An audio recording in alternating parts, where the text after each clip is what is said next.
All right, Dr. Kiran, welcome. A local, New York City. I'm your neighbor essentially on the Upper West Side, and you are in Flatiron, right? Mm-hmm. Yes. So, for our New Yorkers and anyone who wants to do an online consultation, this is something that you guys are doing at your practice. Anyhow, I'm super excited to have you because nutrition is your base or your foundation, and I have a huge spot in my heart for nutrition. But now you do something else. So tell. Now I practice dermatology, which is very related to nutrition in the sense that our skin manifests what we put inside our bodies, along with what we put our bodies through, as far as stress, pregnancy, having a baby, postpartum. All of those things affect our skin. So yeah, I'm a dermatologist in New York City. I practice medical and aesthetic dermatology. My background is in nutrition. That's what I have my bachelor's degree in. And that sort of sparked my interest in how we feel as far as overall wellness. And I love dermatology because I love to connect with people as far as how they feel about themselves. So when it came to medicine, I was deciding what kind of medicine I want to go into. And I kind of went into medical school just knowing that I love derm because the skin is such a window for what's going on inside the body and how we feel about ourselves and how we interact with others. So how we identify ourselves to other people. So that's why I do what I do. Awesome. And you have a specific degree in dermatology? Yeah. So the way that you become a dermatologist, you complete your bachelor's degree and then you go on to medical school. And so I have better known as MD, but I'm a DO, which is Doctor of Osteopathic Medicine, Right. which is very, very similar to MD. We just take a couple of extra classes to learn about manipulative medicine along with a holistic approach to medicine. And so once you finish medical school, then you specialize and you go into your respective fields, whether that's pediatrics or cardiology. So I chose dermatology.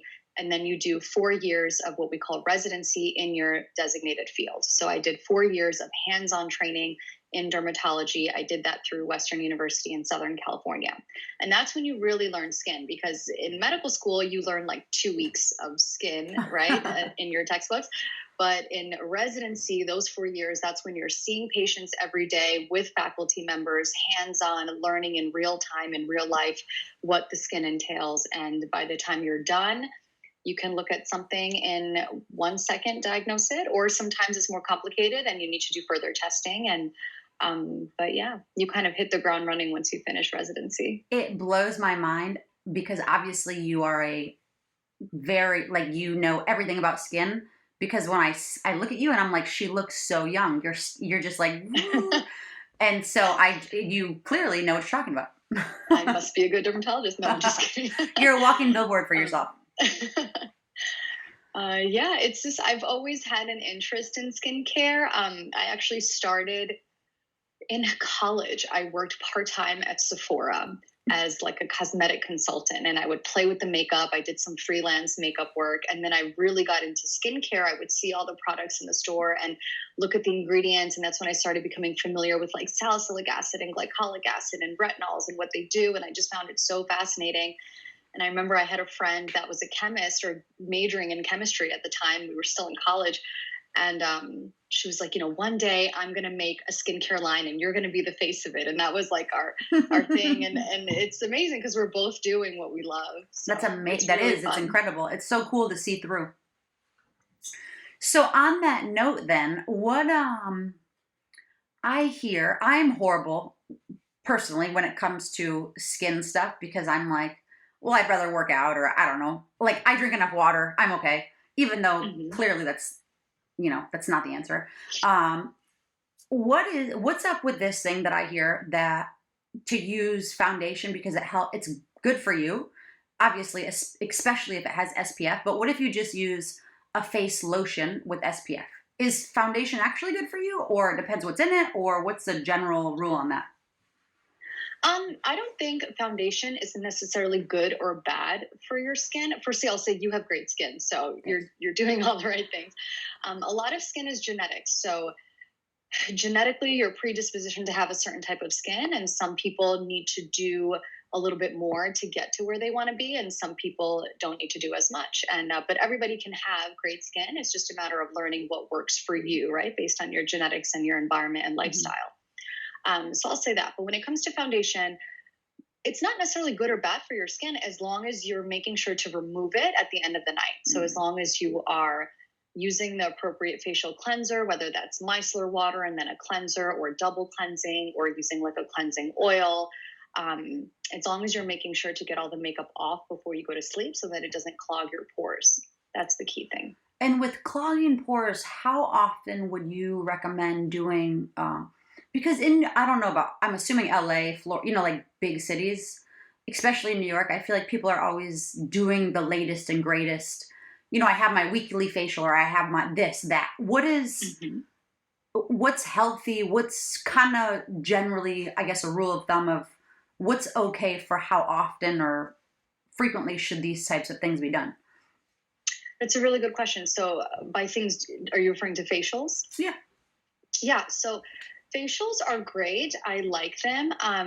It's important to find someone that's doing your facial that kind of gets familiar with your skin type so that you don't cause too much irritation. The way I describe facials is, maybe not everyone will like this, but they're kind of like a blowout for your hair. Like your hair looks really good after a blowout for the next few days, right? But then when you wash it, it goes back to the way that it naturally is. And so a facial can be great for your skin, can help to decongest, get out all the pores, brighten your skin. But you also should have a daily regimen that you're using in conjunction with those facials. If that makes sense. Yeah, totally. And so on that same, pushing that, I think, envelope a little bit further, I've heard and I hear, and I think that you probably do some of these because you also are in aesthetics, right? So you do Botox, you do all these things, which it's a day and age where it's necessary. This is women are doing it, or girls for that matter are doing it. And so it's, it's part of it. And I get that. But this is two parts of this question. One, is there some sort of preventative, not necessarily Botox, but like a peel or microneedling or some preventative type of thing that you would recommend that's just good? Like baseline for everyone? Absolutely. Number one would be sun protection. So everyone should protect their skin from the sun and wear sunscreen, because the sun is what causes denaturation of our collagen. It causes enlarging of our pores. It can cause skin cancer, damage the DNA of our skin. And so that's why everyone should be wearing a sunscreen. I would say at least SPF 30. And the one thing that I find a lot of people don't know is that sunscreen doesn't last all day. So you mentioned SPF in your foundation. Great reason to wear foundation. You get your SPF on, but that SPF that you're putting on in your foundation in the morning is only lasting for about 2 hours or so. Wow. And so, so if you put it on before getting to work at 9, great, you're protected for your morning commute. By the time it's lunchtime and you step out of your office to go for lunch, that SPF is not working anymore. And so that's why you want to reapply. So not just reapplying when we're at the beach, but reapplying in our everyday life. And the way that we do that, especially for women or men if we wear makeup, is they make powder sunscreens. So they're super easy to use. It's like there's ones that are in like a brush, like a stick with a brush at the end, and you just dust it on. There's compacts that are translucent powder that you can apply over your makeup throughout the day. So that's something that everyone should be doing. In addition to that, I would say retinoids and antioxidants are the place to start. So retinoids is an umbrella term. There's retinol, which is over the counter. And then there's tretinoin and other ones that are prescription strength. But in general, retinoids, what they do, they help to increase skin cell turnover. So they'll help to exfoliate your skin. They'll help to stimulate collagen production. We all actually, once we get into our mid-20s, we start to lose 1% of collagen a year, just naturally. That's crazy. Yeah. And so that's why I would say once you're in your mid-20s or so, when you're conscientious of this, you may want to start using a retinoid. It's going to protect your skin, and it's going to help to maintain the integrity of your skin, the integrity of your collagen. Our pores are actually small channels in our skin that are held tight by collagen and elastin. And that's what gets denatured with chronic sun exposure. And so using a retinoid is going to help to keep that nice and strong, to keep your pores nice and tight. That's also a common question, like, how do I shrink my pores? So a retinoid is pretty much your answer, along with keeping your pores nice and open by using something like a salicylic acid along with a retinoid. But yeah, I would say a retinoid and sunscreen. Everyone should be using that. If you want to take it a step further, you can add an antioxidant serum. So along with the sun, the environment, pollution also damages our skin. It creates free radicals in our skin. And this connects to diet. So eating antioxidants also benefits your skin. So berries, vitamin C, so citrus fruits are really going to help fight the free radicals that form in our skin so that we don't build damage. And so using some type of antioxidant like a vitamin C serum along with your retinoid and sunscreen, I think is what everyone, I don't want to say everyone should be doing because I don't like to blanket, you know, it's a very, skincare is a very individualized thing, but in general, those are good rules of thumb. And what do you think about collagen? People are taking it, you know, now as the supplement or as pit, like, is there?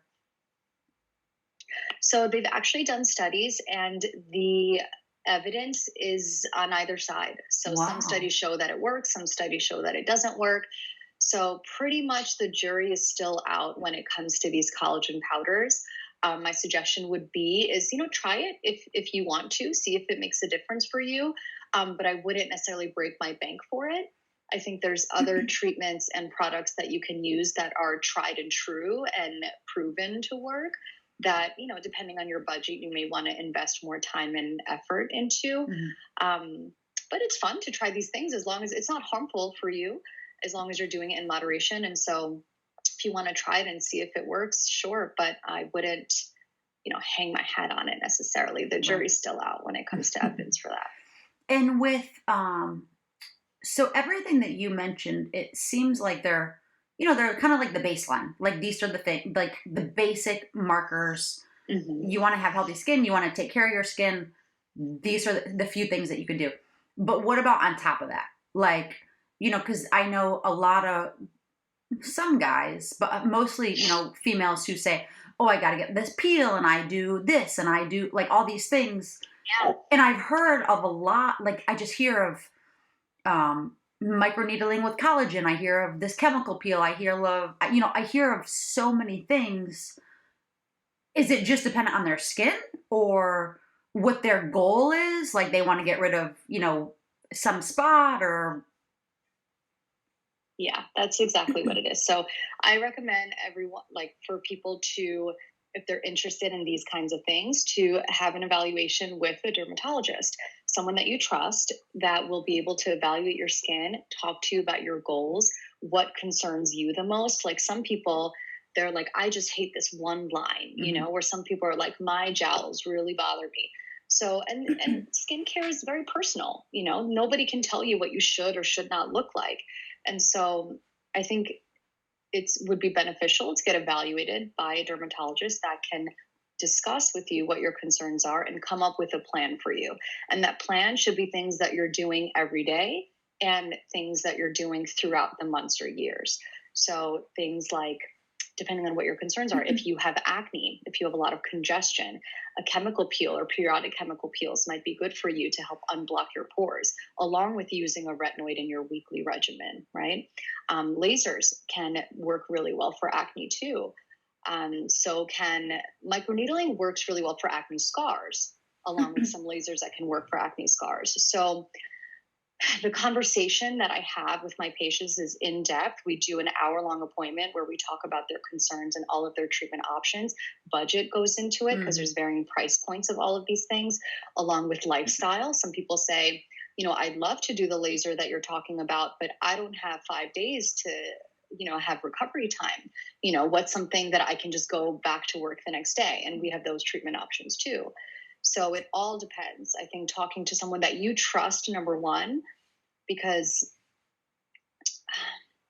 I mean, it's important to trust the person that you're talking to because you're putting your skin in their hand. Yeah. And so, yeah, finding out what regimen is right for you, I think is key. And with regimens, having had a baby recently, a question that I received from girlfriends, and even I was thinking about it like, oh, well, maybe I want to get Botox, or maybe I want to, I want to do whatever. And then I was breastfeeding for a while. And I actually spoke, I'm not going to say who, But there was a doctor, and I don't even know if it's allowed or not, but this is kind of to verify. Are there things that you can get, or everything is strictly off limits while you're pregnant and or when you're breastfeeding, right? Because I've heard different things and I feel like, to me, all of it's off limits, during that time, because it's going, like, why even risk it? But Mm-hmm. some people, they heavily rely on these looks or whatever it is, these, fillers, I don't know, whatever's going on. Mm-hmm. So they don't have 10 or 11 or 12 or a year or whatever to not get these things. Yeah, yeah.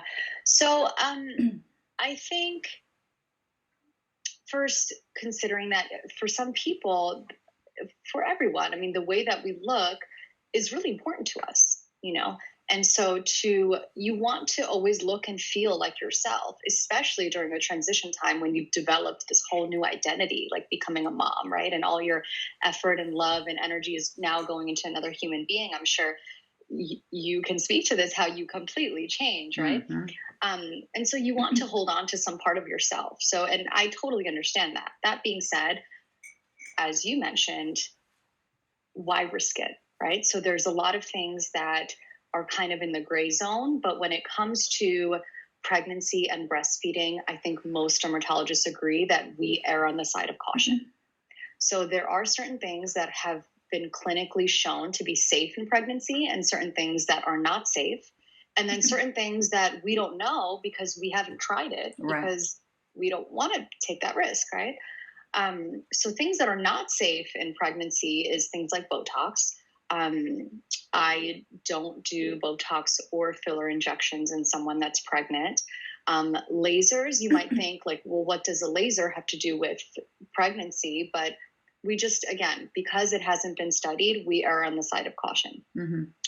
There are certain things that are safe in pregnancy, like azelaic acid, for example, is an ingredient that is used for acne and also to lighten brown spots. Perfectly safe in pregnancy. It's also really good for rosacea. Perfectly safe in pregnancy. You can continue to use that. Glycolic acid is an exfoliant that you can continue to use during pregnancy and breastfeeding. But salicylic acid is a no. We don't use that when we're pregnant. So it depends on the ingredient.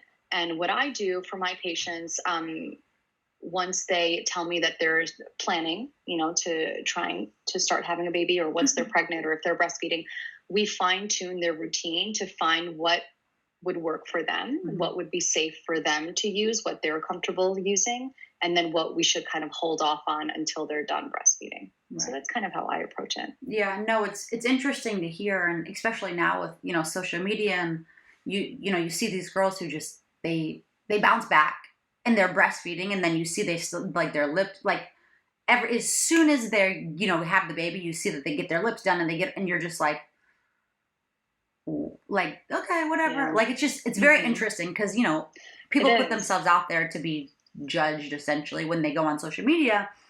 So then having a baby, like being a mom, you're judged like way more than ever in your life. Mm-hmm. So it's very interesting. It is. And a lot of things too, right? Like, are you breastfeeding? Did you try hard enough? Because breastfeeding is really hard. Oh my God, it's so hard. Yeah, you can speak to this. It's really hard. And so, yeah, women are judged and moms are judged a lot. It's wild. More so than needed, yeah.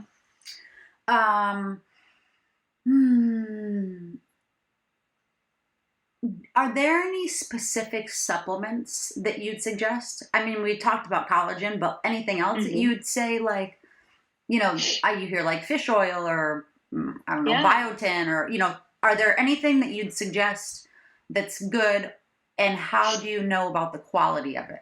Because I feel like there's such a range of price points. Yeah. And it's like, well, should I get the expensive one or the cheap one, or? My rule of thumb is actually eating a well-balanced whole food-based diet so that you're getting the proper nutrients. Then you can always add supplements if you want to. But the things that I have my patients focus on in their diet is omega-3s, good cholesterols, things like that, good fats that are found in salmon, avocado, walnuts, antioxidants we talked about, berries, oranges, citrus fruits, lemon water, I think is amazing for the skin. So these types of foods I feel help to benefit skin. Foods that I have my patients avoid, depending, but let's say you're acne prone, you may want to avoid dairy because that can be pro-inflammatory, and sugar. So sugar is actually really not good for you at all. It affects your blood vessels. I mean, besides just gaining weight and like, we all want to have a nice physique or whatnot, but besides that, sugar is not that good for your health. It glycosylates, or it affects your blood vessel walls, your skin cells. So decreasing foods with high glycemic index and sticking to foods with low glycemic index, like honey is a good sweetener to switch to instead of using like white sugar, right? So that's kind of what I focus on in my practice. Beyond that, using supplements, how to know if one is good and one is not, it's tough. There's no FDA guidelines for that. When it comes to supplements, people can write whatever they want on the bottle, and you don't really know if it's true or not. They don't have to prove it. So I would say looking for things that have ingredients that are more whole and less of the fluff, less of the chemicals and things that you don't necessarily need. But I personally really don't take that many supplements. I just focus on my diet. Vitamin D is really good for your skin, and that's actually hard to find. A lot of people are vitamin D deficient genetically because of certain enzymes that we have or don't have. And so I think vitamin D is a good supplement to take. Zinc can be very healing. And so I do like that for the skin. And then beyond that, I focus on diet. Yeah, I think that the last thing I want to talk about is COVID. But I think that you bring such a good point because, and I don't know why, and it might just be because I was in fitness and nutrition and I really appreciate all this stuff. But it feels like, and I don't know if and we can cut this out, obviously, cut this little clip out, but those are two like really important ingredients to keeping your immune system safe, and 3 for that matter, the nutrition aspect. So the 3rd ingredient would be that. And I don't understand why it's not something that's talked about. Like they say, wash your hands, wear a mask. Okay, fine. That's easy. But why not tell people, hey, maybe you should take these vitamins, or hey, maybe you should be eating whole foods and stop McDonald's. Like, yeah, I don't understand that. I don't either. And I will say I work at an integrative practice. It's a multi-specialty practice, and my colleagues are integrative family medicine doctors, and they focus a lot on nutrition and supplements and things like that. One thing that I started taking since the beginning of COVID, is elderberry, because that's been shown to boost your immune system. The zinc is recent for me since COVID.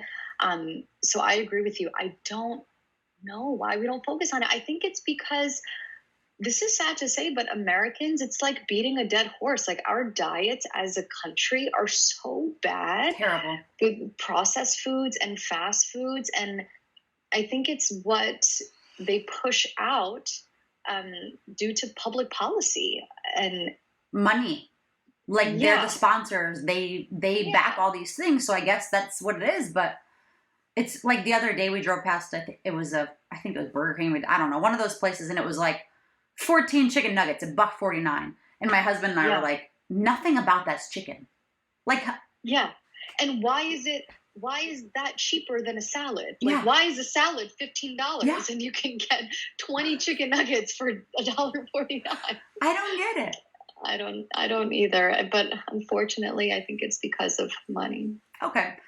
So, but I agree with you that in the healthcare industry, we should focus on it more. And I do follow some physicians on social media that try to focus more on health from a nutrition and fitness standpoint, as opposed to from a pharmaceutical standpoint, which again, we could go into as far as why we focus on pharmaceuticals. Money. That's a whole other thing, right? Yeah. Well, and with your osteopathic way, that's much more holistic. That's much more on that side. So it makes, like, I thoroughly appreciate it. I am all about it.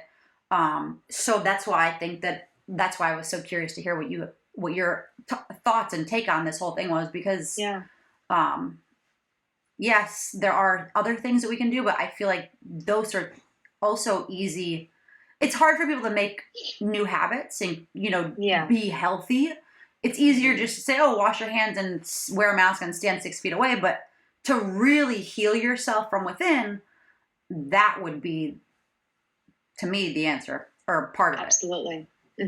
I did hear it a little bit, like, oh, we should exercise because that will boost our immune system, like during the beginning of COVID-19, but I didn't hear it enough as we should have. I mean, and whatever, that's a whole nother thing. Definitely. So what else was I going to ask you? What are some of the most common myths that you hear, like questions from your clients, or like? Oh, there's so many. Let me think. Common myths. Well, sunscreen. Some people say that sunscreen is bad for you. It's not necessarily bad for you. It's just that chemical sunscreen may not agree with your skin as much as physical sunscreen. When does the sunscreen actually stop, right? Because you can get sunscreens that's like 100, but it only prevents up to, like, was it 55 or something? I don't know. So SPF 30 is, I forget the exact number, but SPF 30 is about 97% effective or something like that. Anything beyond that is negligibly more so effective, like 97 point whatever. So that's why I stick to SPF 30. Anything higher than that is going to, by its nature, be a little bit more thicker, a little bit less user-friendly. Yeah. So I think SPF 30 is fine as long as you're reapplying.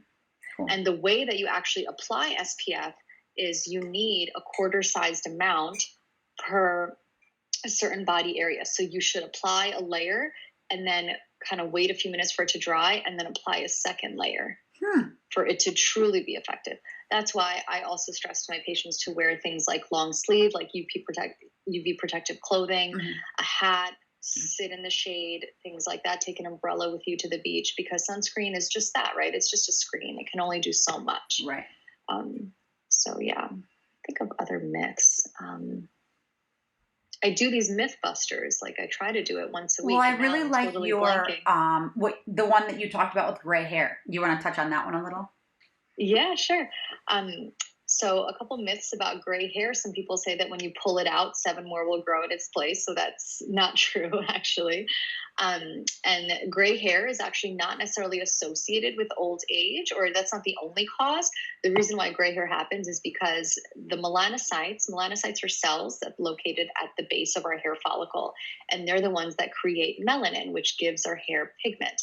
Those melanocytes sometimes get tired of making pigment and they stop. And so that's why our hair turns gray. And that happens in some people at an earlier age than others. And it's just a genetic propensity. What other gray hair myths this are there? Is only because I have a kid, so I see her hair. So it really has changed colors. What do you think that is? Yeah. So it's just the melanocytes that are forming, and then, or that she had, and then now they are creating a different kind of melanin. So there's 2 different kinds of melanin, eumelanin and pheomelanin. And somebody that only has pheomelanin, those are the redheads. So redheads don't have as much eumelanin. Eumelanin is in the brown and blondes. And so the degree of which kind your melanocytes are making changes, when you're a baby, and then as you grow, it changes a little bit. It's so interesting because, like, I see it at one point. Then obviously, this is my, like, I've never dyed my hair or anything, and my husband's is also very dark, and hers was like reddish, blondish, and I'm like, whose kid is this? And now it's a little darker, and I'm like, I think it will get darker, but it's just really interesting how it kind of like shifts. Yeah, so it might get darker. Her melanocytes might start making more melanin as time goes on. Very interesting. Anything else you're working on? I know that you were building your website and Mhm. all this good stuff. What else? So I am right now working on, I have my Instagram that I try to post educational things on there, try to spread positivity. I do some mentorship with residents and med students, things like that. I just made a TikTok. Still learning how to use it. It's really fun because you can get creative on there, but it's also technically difficult. So I'm still trying to figure out those nuances. What is your I'm a little, TikTok handle? it's Dr. Mian Skin. Okay. I don't Yeah. have, but I will include a link so people can, because everyone's on it. I'm just slow. Yeah. Uh-huh. So I have that. I'm working on my website, so that should be out mid-March. I'm really excited about it because it's going to have just a lot of skincare information, my favorite products that I recommend, my thoughts on the latest trends that come out, which we talked about. And then I'll have a blog on there too, along with a monthly newsletter for my patients and just people that are interested in learning different things about skincare. And then I recently joined Clubhouse, which is an app with, it's like audio chat, and I'm finding it really useful. So Clubhouse is different rooms, and they're all, certain categories. So I've listened to some about entrepreneurship or some about women in healthcare. Dermatologists have a couple of rooms on there where we talk about all things skin. So it's been really interesting. Very cool. Mhm. I just thought of something that one of my pregnant moms was asking me about. She's like, "Oh, you're going to talk to a dermatologist, a skin doctor, ask," Yeah. which is stretch marks. Mm. Mm. I have my theory on it.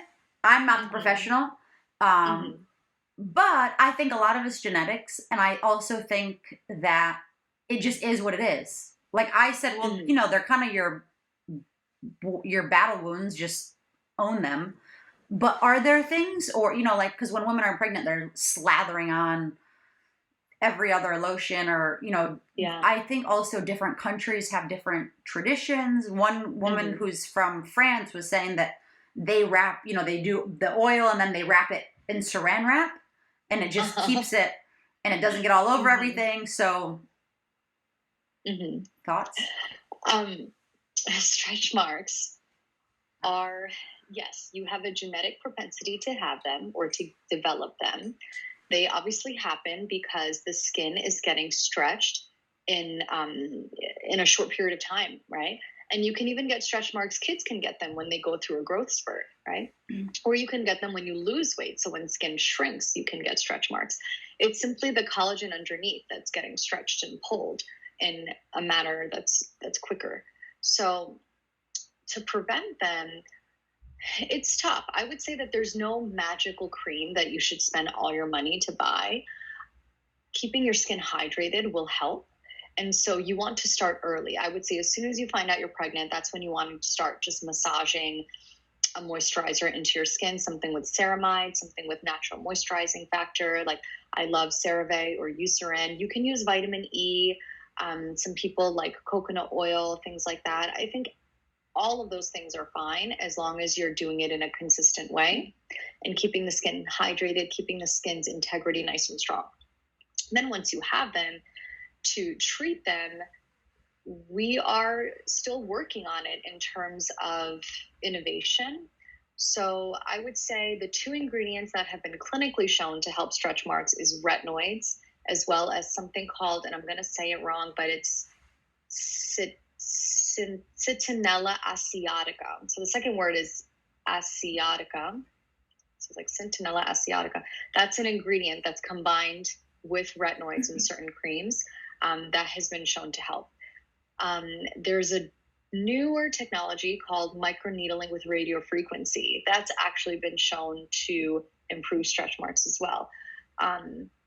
But it's a trial and error kind of thing. I wouldn't guarantee any treatment method as, oh, this is perfect for stretch marks and it's going to make them go away, because it's just the structure of the skin has changed. Mm-hmm. And so to bring it back to the way it was is difficult. So I would say we're still working on that innovation or that technology, but I agree with you as far as this is something that your body went through. It's a beautiful process to give you this beautiful creature now. And, owning yourself is a large part of the skincare journey. Accepting yourself, being happy with who you are, it really shows, and it really helps you to feel good about your skin. Definitely. Um, something feeling good about your skin. Something that I what is your thought? What are your thoughts on poking and popping? Um, or is there just something that you would suggest putting on? Like there's that old, I don't know if it's even a thing or if I made it up, but putting toothpaste on it because it dries it out. Are we talking about acne? Yeah. Oh, don't poke. Don't poke and pop, please. That's my thought on it. Don't. So when you manipulate acne spots, there's already inflammation there. Squeezing it, it's causing more inflammation. That's what causes the dark marks. That's what causes scarring. So you really want to refrain, which I know is really hard because it's so satisfying. What I recommend is, instead of going at it, get some of your acne medicine and just dab that on there. And it'll make you feel like you did something without causing more damage, right? And then come on in and see me, and we'll put a little bit of like an anti-inflammatory medication in there to help calm it down. Another trick is you can crush aspirin, dissolve in water, and take like a cotton pad and apply it on there to kind of decrease the inflammation. But yeah, picking at it, it's tough to not do, but it's only going to cause permanent scarring, which takes a long time and money to reverse. So I definitely encourage my patients not to pick. And what do you know those really deep ones? Like the really, those, Mm-hmm. the painful ones? What are Mm-hmm. those from? That's hormonal acne usually. So if pimples that are underneath the skin and they're really painful when you press them, and when you squeeze it, like nothing comes out because they're so deep, that is actually um, that's most likely hormonal acne. Hormonal acne happens usually in the lower face, jaw, chin area, although I have seen it kind of migrate up to the cheeks. That happens because, so we talked about how the pores are channels in the skin, and the oil gland is located at the base of that pore. Our oil glands have hormone receptors on them. So when the hormone binds, it causes the oil gland to produce more oil. But if there's a blockage there, then the oil can't get out. And so it causes inflammation. So those deeper ones are due to hormone stimulation of that oil gland. Um, to treat that, I typically recommend medications that can help block that receptor. You also want to focus on a super low sugar diet, like a very low glycemic index diet, because sugar can also increase that inflammation process, that hormone binding process. So interesting. It's really it's just such it's science. it really is. It's incredible. And the last thing I think probably, because I obviously I have so many questions, I can keep coming. I could talk about this all day. I love skin. Is tattoos, removals. Yeah. Do you do it? So I don't have the laser in this office here to do tattoo removal, but tattoo removal is possible. So if you get a tattoo that you want to remove, what you do is look for someone that has or a dermatologist that has a laser that is used for this. What it does, so tattoo ink is deposited deep into the dermis, and so the skin has different layers. There's the epidermis, and then there's the dermis, and then subcutaneous fat underneath. So tattoo ink is found in that the dermal layer. In order to get to that pigment, lasers need to be able to get to that depth, and they need to kind of punch it to break apart that pigment. And so ideally you want some type of Q-switched laser. Q-switched lasers, they break the laser beam duration so that laser energy hits it really fast, because that way, like a slow punch delivers less force than a really fast, quick punch, right? And so that's what you want to look for, is a laser that's used for tattoo removal. Will likely be Q-switched, or there's others. And it's painful, but it's doable, and a lot of people do it, and they work really well. Very interesting. I'm super bouncy, so I'm going to bounce back to your website. you you mentioned it that it will be coming out, but what's the name of it? I don't think I have a URL yet. I think it's going to be most likely my name, drkiranmian.com. Okay. Yeah, she's still building it. Me and Stephanie, she's amazing. Stephanie Cohen, I love her work. I'm so excited for this website. If that's taken, it'll be drmianskin.com, Okay. which is my Instagram handle. But I'll definitely make sure to link it on my Instagram as soon as it comes out. Cool. Yeah. Awesome. So I'll include those links here, the click-throughs. Anything else you want to share? I just want to say thank you so much for having me. I Of course. truly love these discussions and conversations about skin because I think as women, we're really interested in learning more about this, but we don't always know where to go. There's so much information out there online when it comes to skin. And then there's so much marketing around the topic between all the million products that are out there.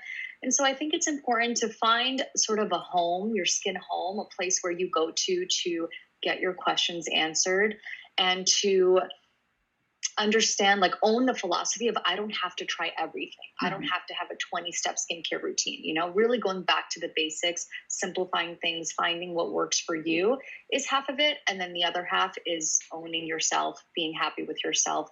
And I think that includes nutrition and exercise because that's part of holistic living. So I think that's kind of my skincare philosophy. Totally. And then because of that, you made me think of one last question, I promise. Sure. Which is what is the time frame that you would suggest when a woman, a man, whoever, tries a new product? They are in that trial stage. What's kind of the duration of, okay, we should stick with it or we should change? Really good question. Yeah. So I tell my patients, it takes one skin cell at least 30 days to go from that bottom layer of skin and work its way to the top and get shut off. So the skin cycle is slow, and that's just one skin cell. So if you're going to try a new product, I say to give it at least 6 to 8 weeks before you decide if it's even working. So my skincare patients, I usually see them back in 8 weeks where we can go over things and see what's working, what's not. And I would say if you're starting to see improvement at 6 weeks, then keep going because that improvement is going to build upon itself and it's kind of exponential. So it starts off slow, but then it builds faster. So I would give a product at least 6 to 8 weeks. But if you get an adverse reaction, meaning if you break out in a rash or something, then by all means stop using it. But yeah, as far as to see if something's working and doing what it's supposed to do, I would give it 6 to 8 weeks. Cool. Awesome. Well, thank you for your time. Thank you so much, Arielle. It was so nice talking to you. Of course, my pleasure.